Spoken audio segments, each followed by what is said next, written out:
Hello everybody, my name is Jivesh Patra and today I'll be talking about Nalin, which is a learning-based approach to find name-value inconsistencies from runtime behavior in Jupyter notebooks. This is a joint work with Michael Pradl and we both come from the University of Stuttgart, Germany. Recent research has shown that source code is dual channel, namely algorithmic channel and the natural language channel.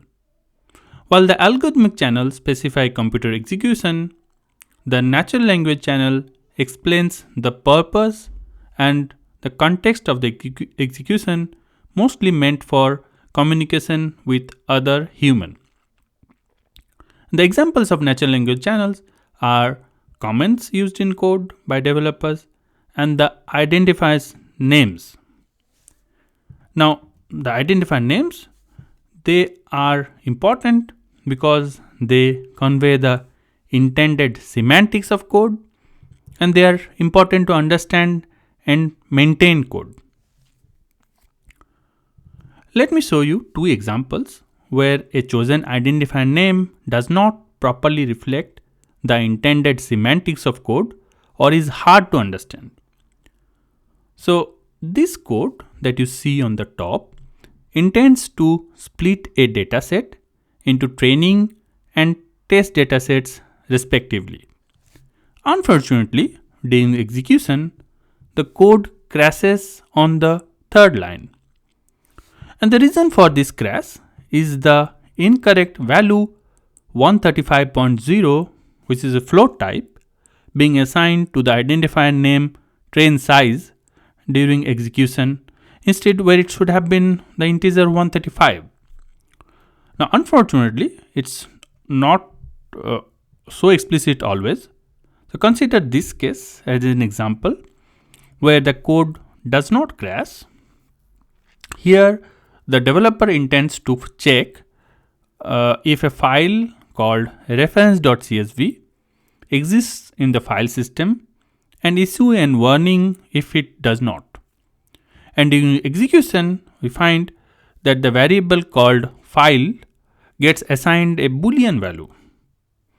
I guess most of us can agree that a more appropriate name would have been file exists or path exists. Now, although these two examples are different, there is one thing that is common, that is the variable name and the value that gets assigned to this variable, they do not match or are inconsistent. With Nalin, our goal is to find such name-value inconsistencies, and to do so, we face three challenges.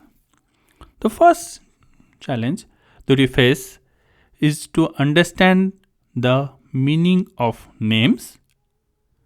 The second challenge that we face is to understand the meaning of values that gets assigned to these names. And the final challenge is to precisely pinpoint unusual pairs of names and values. Two such examples of name-value pairs that I showed you in my previous slide. So now let me show you an overview of how Nalin works. The first step of Nalin is to dynamically analyze programs and then extract names and the assigned values. We represent them as vectors, that is the third step, and use them to train neural models. That's the fourth step. Now, for effective training of a classifier, we need instances of both correct and incorrect examples, also known as positive and negative examples respectively. And this is what we do in the second step. So while the extracted name value pairs from the first step, that is dynamic analysis, acts as positive examples, we need to generate the negative examples or the incorrect name value pairs. I'll explain all these steps in a bit. So once trained, that is once the neural model has been trained using both these positive and negative examples, we query the model, and this model can we find that the model can classify name value inconsistencies.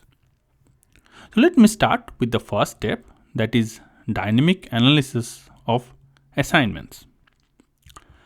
Here our goal is to gather name value pairs from a corpus of executed programs, and we do so by instrumenting programs and then extract the variable names and the assigned values during execution. So consider this code as an example. On execution, we find all values that get assigned to the variable names age, probability, XS strain, etc. Now this table that you see at the bottom, it shows the output of the dynamic analysis step, and as a concrete example, each row of the table corresponds to the lines of the code that you see. Now notice that in addition to the names and the assigned values, we also extract certain properties of the values. For example, the type of the value, also its length or shape, if it exists. Now for example, the variable called age gets assigned the value 23 during execution, and this type is an integer that we also record. This value doesn't have the length and shape properties, that's why you can't extract them. There are other types such as ND array that you see that does have these properties, and we extract them. So this concludes the first step, that is dynamic analysis of assignments.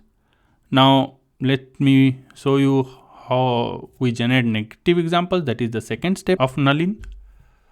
So one way of generating these negative examples can be to randomly combine names and values. Unfortunately, doing so can lead to the generation of many name value pairs which actually can exist together. And this will make the training data noisy, as you can imagine, and in turn will make the classifier to produce many false positives. So let me show you an example to illustrate what we mean. So assume num is equal to 3 is a positive example for which we want to create a corresponding negative example. Given our extracted name value pair data set, let's randomly select one name value pair. In this case, it happens to be age 23. We use the value 23 that we randomly select and use it to generate the negative example, which results in num equals to 23. I hope we can all agree that the variable num and the value 23 can actually exist together. So this is probably not a good way of generating incorrect name value pairs or negative examples. So instead of such random generation of negative examples, we perform a type guided generation. Let me show you how. In type guided generation of negative examples, given a name value pair, we select a type that is unusual for this name, and also common across all observed types, and then we pick a random value for this type. So consider this positive example where a variable called years has been assigned a list of numbers, in this case, or years, and we are interested in generating a corresponding negative example for this variable. So the first step that we do here is we find all types that the variable years has ever been in the dataset, and we find that for most of the times the variable years has been assigned a collection type such as the list or ND array, but it has been infrequently assigned types such as float and dict. So what we do is that we select these infrequently assigned types for the variable years, and we add it to all types that years has never been assigned in the dataset, and then we select a random type, and next we select a random value for this type. So in this case, the type that we happen to select is bool, and the random value for this type happens to be false, that we use as our negative example. So this concludes the second step. Now let me show you the architecture of the classifier. So we represent type, length of the value, and shape of the value properties as one hot encoding. Similarly, we represent variable name using fast text, whereas for value you use GRU and convolution, and then we combine all this information and feed it to a classifier which outputs a probability with which it thinks a particular name value pair to be inconsistent. So this concludes the approach. Now let me show you some results. Our experimental setup consists of 1 million Jupyter notebooks that has been scraped from GitHub. From these 1 million, we could instrument half of them, and on execution and filtering, we obtain around 500,000 name value pairs that we use as the positive examples.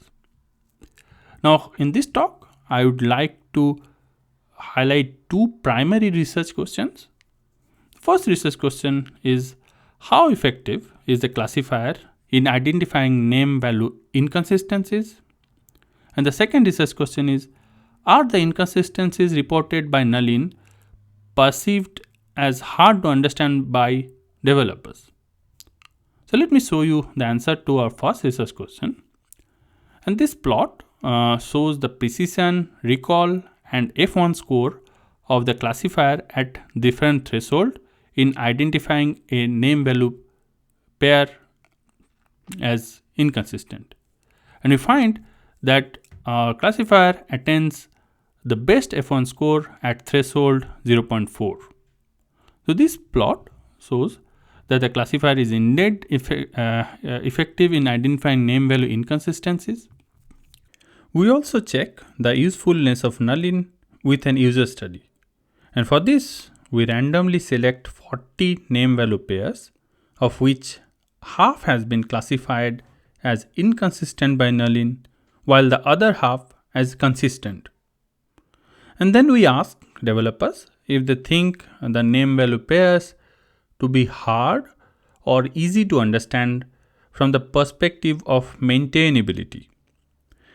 And we find that for most cases, the developer's assessment matches that of Nalin's prediction. And that is where Nalin classifies a pair to be consistent, the developers also think it to be easy to understand. This gives a precision of 80% and a recall of 76%. So this user study shows the usefulness of Nalin. We also check the kinds of inconsistencies produced by Nalin. For this, we select top 30 produced warnings and manually inspect them. And we find for majority of those cases that we manually inspect, 21 to be, for example, of type misleading name. One such example that we encounter during our inspection is this, where a variable called name has been assigned a value 2.5. And I hope we all can agree that a number is probably not an appropriate value to be assigned to a variable called name. So this is one example of a misleading name. We also encounter other cases such as incorrect value. So here the variable called prob during execution gets assigned the value corporate. And because of this, the code crashes in the next line during the if condition check. And I hope you can all agree, probably for a variable called prob, the value corporate is not a appropriate value. A more appropriate value would have been probably a number. Nalin also produces some false positive, and of the 30 that we inspect, we find 7 such cases. Here is one such example that we encounter where a variable called $f has been assigned a value file path. On closer look, we see that this is a false positive that has been flagged by Nalin because if you look at the path, it's a file path for a file called dwar and some numbers.txt, and as a result the variable can be legitimately named $f. Now let me also highlight some of our other findings. So if you recall, for each name value pairs, we give our classifier other properties of pairs as input. For example, we use the type information of the value or information about the length of the value. And we find that although there is some redundancy, all properties that we use are useful for the classifier. During our negative example generation, we presented a naive approach where we randomly combine name value pairs, and then a type guided approach. We find the type guided approach to outperform the naive approach. That is, the classifier attains an F1 score of 0.82 using the naive approach compared to 0.89 with the type guided approach. We also compare Nalin to traditional and other learning based bug detectors, and we find Nalin to be complementary to these approaches. Now, to conclude, meaningful identifier names are important for code understandability and maintainability. Developers sometimes combine inconsistent names and values, which can result in errors during execution. Nalin is a learning-based approach to find such name-value inconsistencies. And with Nalin, we are able to find many name-value inconsistencies in real-world Python programs. Do check out the implementation of Nalin that is available as a GitHub repository. The link to the repository you can find at the bottom of the slide. This concludes my talk. Thank you very much for listening.